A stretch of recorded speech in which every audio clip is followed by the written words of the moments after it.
Well, as promised, we have more content from Steve Sherk. If you followed along with the vlog that we uploaded last week, you've seen me following Steve around the big woods of northwest Pennsylvania. And from that vlog, we shot several videos. And this video is the first video we're going to share from that sequence or from that day. And it's all about the strategy of running cameras and hunting a specific buck in a specific buck bed. And, you know, the beast craze, the mobile hunting craze, the bump and dump craze, you know, Dan Infalt, the DeQuistos, all these guys are talking about going in and hunting specific bedding areas, and even take that a step further, hunting specific bucks in a specific bed. In this video, Steve lays out that concept and how he does that with cameras and how he does that from a hunting perspective. So we hope you guys enjoy. There's a ton of good info in here. So as always, be sure to leave a comment and smash that subscribe button for us. All right, yeah, so I was in here a couple weeks ago and scouting this bedding area for a particular deer that I knew wintered in here and dropped his antlers. And what I was doing was I'm basically looking under every hemlock tree, because one thing about, you know, if you have hemlock, pine, or spruce, it's generally dry, flat. The thick, you know, branches with the hemlock needles kind of keep out, you know, the rain and snow to a certain extent. So over time, deer have learned that these are ideal bedding sites. So when I'm really trying to key in on finding beds, if there is hemlock, I will literally check almost every hemlock within a certain cover or bedding area to find the particular beds. And this particular bed that's right under us here, you can even see once again how I always determine for sure is if there's hair, you got a bed. 99% of the time, that's what it is. There's hair scattered throughout the bed. But really what gave me the for sure clue of what deer was bedding here was there was a pretty big antler laying right about here on a deer that I came in here to look for. It's probably close to like a 150-inch deer, really nice 10-point chocolate rack. So I was just basically trying to come in here. Number one, yeah, find the sheds, but really what I'm hoping for even better is to come in here, scout at this time of year, and find what he's doing, where he's bedding, try to get a pattern on him, and then be able to pick some stand sites and camera locations. And ideally, what I loved a lot about this find right here is you can see a trail coming right from the bed to his food source, which is about a year and a half old clear cut.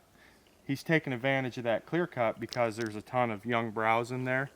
And so, I mean, you're not always going to find this in a bedding area, but this particular find, if you do find this, or whenever you come upon a buck bed, see if there are trails going to and from, because often that's exactly what he's going to do. He'll lay here, get up, and you'll know right where he's going to pop out. So anyways, especially in big woods buck bedding, when you have a lot of land, a lot of ground, these bucks tend to roam. Not always are they in a particular bedding area. They might have several bedding areas. So finding big woods beds is not as easy on the eyes as you know what it is in a lot of other places throughout the country. And once again, this bed here, I mean, there's a decent impression, but it's still full of sticks, there's leaves. If you're not really noticing the hair scattered through it, you know, you're not even 100% sure that it is a bed. But once you've seen enough of these, you can definitely tell that it's a bed. And most of the buck beds I find are actually like this. These deer often have different bedding areas for different times of the year as well. It depends on the habitat in that area. It depends on what competition that buck might have, hunting pressure, predators, so many different things. And especially in a public land environment like we're in today, there's so many variables that can get these deer to move around more. They're a little, you know, can be a little more uncomfortable in some of these places that they're going to bounce around. They're not always going to be bedding in those 2-3 beds like you might find in some other areas. And even sometimes in some places, you know, he might be bedding in a 500-600 yard stretch, or even bigger than that. So you definitely have to have a good eye and put enough time out here to really be able to gather what good buck bedding is.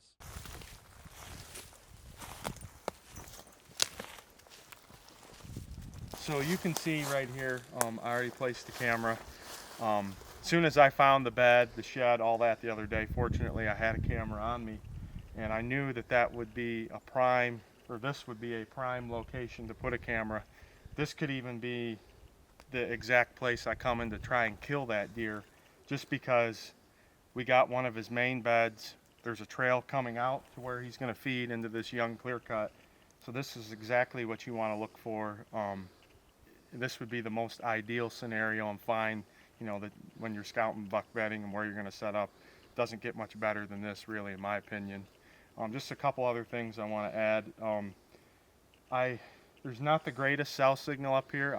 If I can use a cell camera, especially we're very close to the bed right here, I would always prefer to use a cell cam around bedding or close to bedding, just because the less intrusion in here, the better.